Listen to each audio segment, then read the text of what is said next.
Dans une homélie prononcée au Grand Séminaire Saint-Jean-Paul I, Monseigneur Nicodème Barriga Bénissant a fermement condamné certains hommes de Dieu qui prêchent l'idée que la prière seule suffit à résoudre tous les problèmes de la vie. L'archevêque métropolitain de Lomé a critiqué cette approche, affirmant qu'elle encourage la paresse et la déresponsabilisation parmi les fidèles.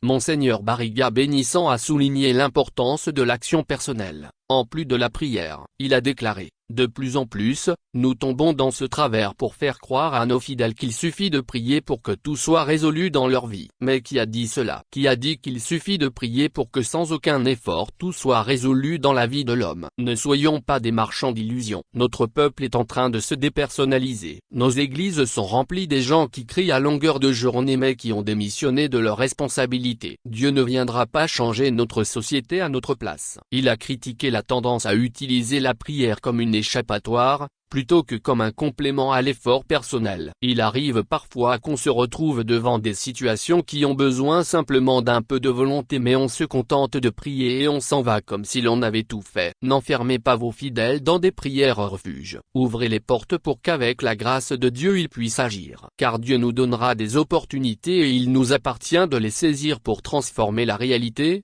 a-t-il ajouté. Monseigneur Barriga Bénissant a également rappelé l'exemple de Jésus, qui a combiné prière et action. Pourquoi n'est-il pas resté sur la montagne toute la journée à prier pour que Dieu convertisse les gens? Pourquoi est-il sorti pour prêcher la bonne nouvelle? Pourquoi a-t-il guéri lui-même si l'unique solution était de se mettre à prier pour que tout soit résolu? La prière ne remplace pas notre responsabilité, elle la renforce pour que, puisant en Dieu notre énergie, notre lumière et nos convictions, nous puissions agir sur la réalité. Par cette homélie, l'archevêque métropolitain de Lomé appelle à un équilibre entre foi et action, exhortant les fidèles à ne pas se laisser séduire par des promesses de solutions faciles, mais à s'engager activement dans la transformation de leur société.